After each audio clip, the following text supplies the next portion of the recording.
जाबाय फैबावखानिखौ आबादनि शपिं बेखौ गानग्रोनोसै आवगोल आबादनि शपिं खालामबाय ओमफ्राय नोंखौ बिराद मोजां मोनबाय आं नोंखौ लोगो मोननानै लोगो मोनगोन ना मोनासो सानदोंमोन फैनानै मोनदों बबावबा खुलुमबाय सोनाफोर आंनि Jobanivlog टाइमखौ फिनखौ सापर बावबाय शर्मा जे भगवान महरला सोनाफोर दामगै एमफ्राय ब्लाउसखौ फरायसाबाय सिनायलामोन जाबाय हानायमानि इन्टारेस्टिं खालामनो सेस्था खालामोन आङो बेनिफ्राय थामेला नायनानै एसे मिन्थिखाबायना सोनाफोर येस आं दिनै थांगोन लायनो आरोना दाख्लैनिफ्रायनो साननानै दंमोन लायनो ओमफ्राय फिसालानि फरिखा एकदम एग्जाम बहरबाथाय ओंखारनो गोसो जाया बायो गोसोआ फ्रि जाया बेनिफ्राय दिनै थांबाय मोनसे एग्जाम ओमफ्राय लास्ट एग्जाम मोनसे दंबावो गाबोन बन्द नालाय एथबां प्रेसार नङा ओंखायनो दिनै एसे फ्रि माइन्ड लानानै थांनोसै आरोना सोनाफोर बेनिफ्राय बन्द'आवबा बहा थांनाय जायो बहा मानाय जायो नङा होमबा थानायखौ जानाय नङा ओंखायनो लानानै ओंखायनो थांनाय नायनोसै सानखाबाय आरो नायहैग्रोनोसै खुनु बेला थांफेराखै गाखोहैफेराखै आरोना फुंनिफ्रायनो साफा सानै लोगोफोरजोंबो खबर लाहरबाय आङो उमुक दख'नाया बेसेबां लायो ओमफ्राय नेटआवबो सार्च खालामनानै नायबाय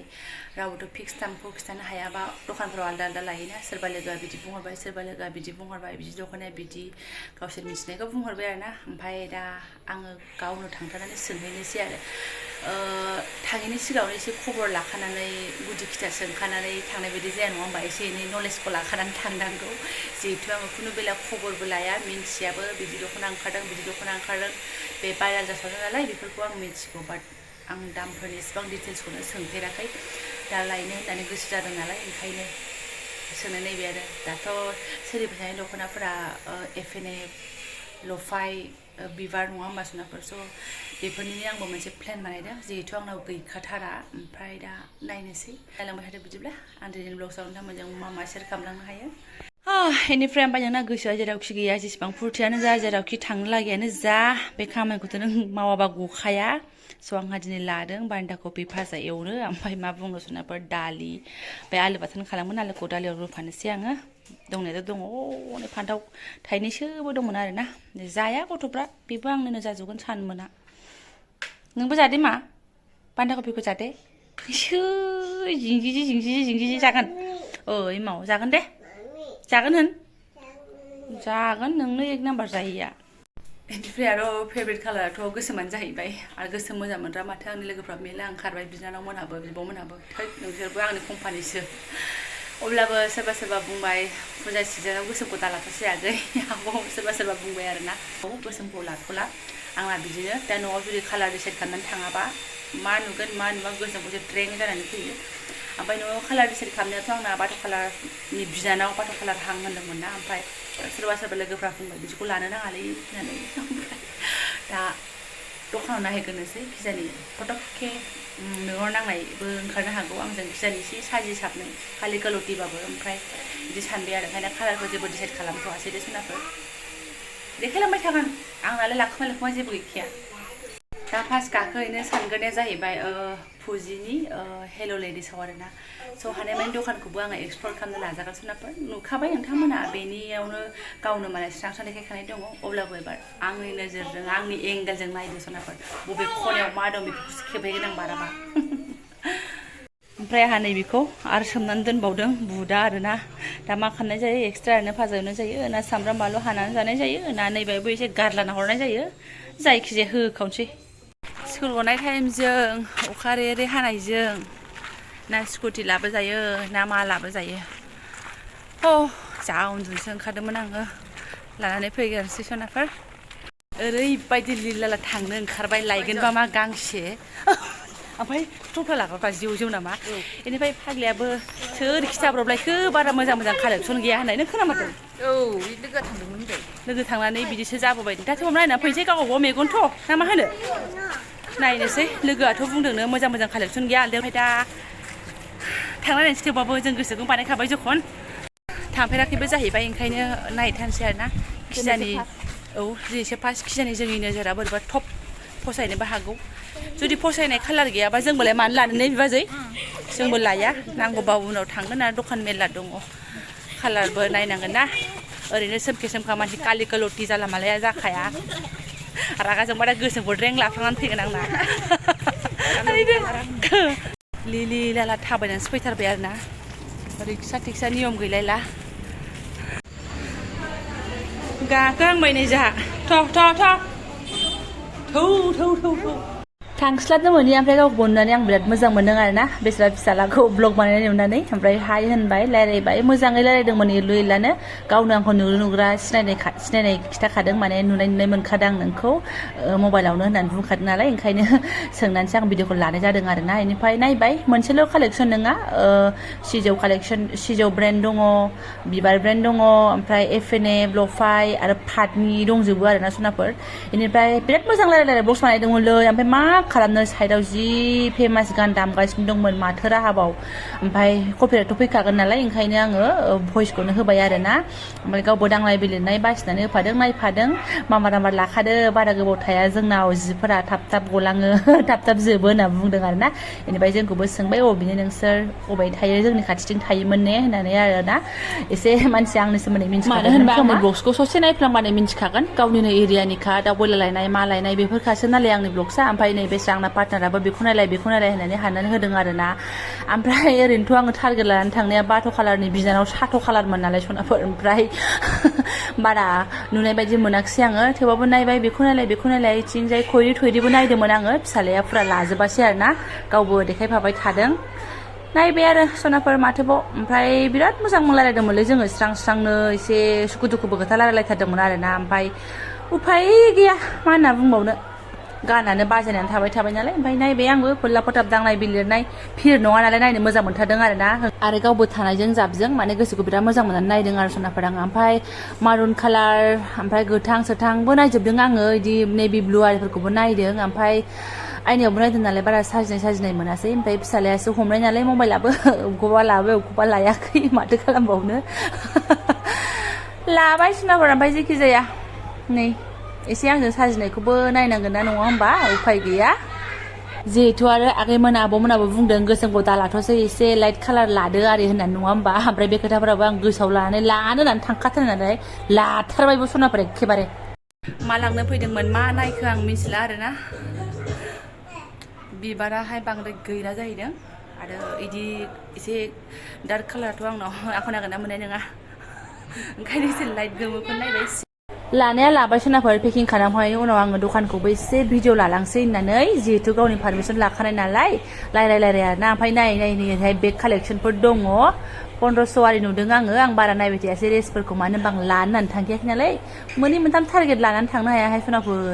खुनुरुखुम दख'ना लायबाय बेनो ओमफ्राय नैबेखौबो जोङो रायलाय बायदि गावबो मिनिदोंमोन हाइलुरि ब्लग्सबो आंबो मिनि जोङो बेखौबो ब्लग्स बानायदोंमोन खिन्थु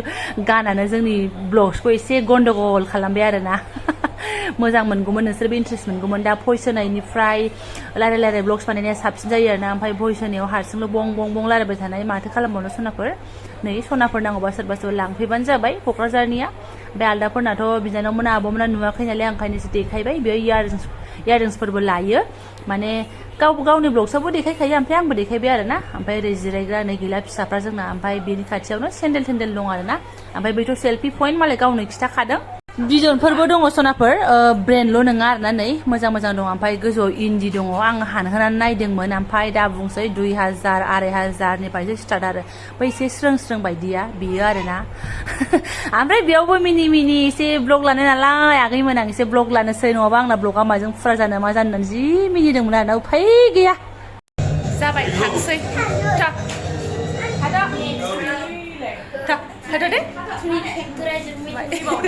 आबादनि शपिं बेखौ गानग्रोनोसै आवगोल आबादनि शपिं खालामबाय ओमफ्य नोंखौ बिराद मोजां मोनबाय आं नोंखौ लोगो मोननानै लोगो मोनगोन ना मोनासो सानदोंमोन फैनानै मोनदों ब्लग बानायो आरो मालाबा नोंनि फेसखौबो लागायखांबाय माने नोंसिनि न' सेरजों फैदोंमोन नालाय दिवालिनियाव खोमा दिवालिनियाव नोंसिनि न'खौ साजायनायखौ माने ओरैनो जास्ट लालांदोंमोन नालाय आं एबारसो होनो नागिरदों मोनायाव सिनाया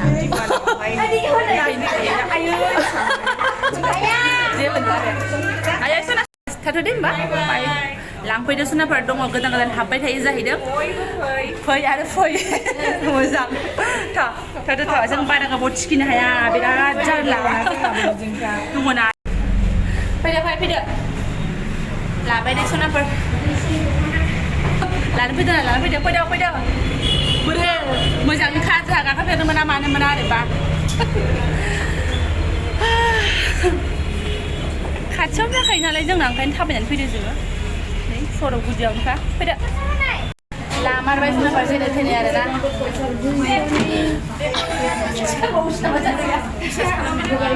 बिसास खालामनाय नङा दिस्टिबाय लांबाय ओमफ्राय एसे गथ' फिसाफोर जाथोंसै आंहा दाख्लै पेमेन्ट मोननायजों नै बिथांनोबो जाहोनो मोनाखै आरो फार्स्ट पेमेन्टखौ मोनजायाखै बेस्रा गैयामोन गावनो हरबायसा फंलायावसो दंहैयोमोन नालाय मोनजायाखै ना मा होनो नोंहा दिनै बेनो राथा फुलथा आग्लायबाय ना मालाबा बेलेग बुस्थु मोनजाबावगोन ओमफ्राय दा सावमिन जाहोलांसै एसे सावमिन जानो होनो गथ'फ्रा एसे जाहोलांसै आंथ' गोसो गैया पक'रा खर'सो साबाय आरोना नै फैसा थांबाय नालाय खर'थ' साखागोनानो बेस्रा फुजियाबो खर' सादोंनो अन्थाव बाथाव बुस्थु फानग्रा दखानदारानो खर' सायोबा जों बायग्राया मानो साया जानो ना मा होनो बाजै बुस्थु फानग्रायानो लाब जाग्रायानो जुदि खर' सायोबा जों मानो साया जानो मानसिनि खर'आलाय जेबो नंला सोरबाफोर लाबाय जायखिजाया एसे जाखां लोंखां एबार ना एसे सावमिन जाबाय एसे पक'रा जाबाय एसे साहा लोंबाय बिमाफोरा बिबैनि पेमेन्ट मोनजायो एसे बेनिफ्राय गथ'फ्रा नैबे पार्कआव दसे गेलेनो आरोना जोंहा ओइयो बर'नि आफानि पार्कआव दसे दे गाखोदो दे गैला फाङा सिङा लहा जाजोब्बाय बुस्थुआनो गेदेर गोलावफ्रासो गाखोयोबा आंथ' बिमाखौसो गेम गाखोना थानाय नुयो आरोना अरे दै दङ दा गाखोफ्रांगोनबो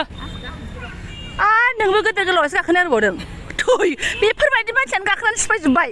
गोदो गाखोनो मोनाखै नोंगौहाय नंनायालाय आयै जोंना गोदो दुरुं खानानै खामफ्लाय आयै नै बिहालाय मा जाखो आत्माल'सै नै थैदो सोरनिया खल बेफोरो गेदेर गोलावनिया खल नङाबा माथो बाव आइ बाबा नै मा जाखो आयै गेलेग्रायानो फसायाखिसै बेस्रा अबाय नागिरना मोनबावनो मा फैदो गैला ज'जोब्बाय हुरलाङो थां गासिबो ज'लाजोब्बाय जायगाखौलाय साफा खालामदों ओमफ्रायलाय आरो माथोबाव आखायाव हुरलाङो थां लानानै बिदि थाजाबाय थाया अखा हाबादा आंहा दख'ना गोदाना सिगार गारगोन सनाफोर बोथोरा बारा थिग नङा नांला ओमफ्राय थांनोसै जोंबो ओमफ्राय बेस्रा फुजिया नुदा गावनो आंखौ नोंना चेनेल दङ नामा नों ब्लग खालामा नामा होननानै सोंबाय आरोना ओमफ्राय नुफ्रांदोंसो नामाथाय ओमफ्राय दङ होनबाय आरो आङो बेनिफ्रायसो सोंनानैसो आङो भिडिअ लादों आरोना एसे नोंनि दखानखौ ब्लग लालांसै दे होननानै ओमफ्राय जेबो हेंथा गैया नालाय लाबाय आरोना सनाफोर आंना लाबाथाय एसे पारमिसन लानानैसो लाग्रोखायो नालाय लाबाय मोजाङै मोजां बेस्रा आं आगोलाव न'आ कालार गैया बिनाबो न'आ कालार गैथ'आ होननानै आङो ब्लगाव खिथादोंमोन ना मालाबा उननि ब्लग्सआवहाय ओमफ्राय मालाय नुवाखै मायदि बुंदों खोनाखाबायना नोंथांमोनाबो एबार होनोसैनो मालाय कालार मोजां स्रां रायलायो जेनेबा सोरबा एक्ट्रेस बा एक्टर महरै स्रां रायलायाबो जानो हागौ नङा होमबा बिबाजै इगनर सोरबा बायदिया जोंखौ इगनरबो मारिनो हागौ बहुत साननोबो हागौ ओमफ्राय मोजां मोनो आङो ओरैनोबो पार्कफ्राव लोगो मोनबाबो बेबायदि नंखाया मोजां मोनो आं रायलायनायखौ सोरबाथ' खाथियाव नुवाखै नङा होमबा आङो लोगो मोननायानो खननै खनथाम जाखाबाय पार्कफ्रावबो लोगो मोनो एखमबा ओमफ्राय रायलायखायो बेस्रा मोजाङैनो रायलायखायो मालाय बायदि नङा आरोना थाम्फै हरबाय आंखौ मार गुलि मोनबाय मोजाङैनो रायलायखायो आरोना आरो दखानावथ' दखानदार जाबाथ' बांसिनसो मोजां रायलायबावनांगोन नङा होमबा स' मोजां रायलायो जेबो नङा खिन्थु दा कालेक्सनफ्रा बहुद खम जानानै दङ मालाय हाबबानो जोबोनो लाबाय अब्लाबो स' ओमफ्राय दा भिडिअखौ दोनथ'नोसै सोनाफोर थांनोसै बेबार रिक्सा लानोसै जाबाय नालाय मोदोमा लिरबाय दख'ना लाबाय नालाय मोदोमा लिरबाय स' जायफोर आंनो बेखिनि ब्लगसनो फरायनाय लांबाय गोसो गोरबोजों साबायखर बावबाय आङो लोगो मोनसिगोन नेक्स्ट भिडिअ'आवहाय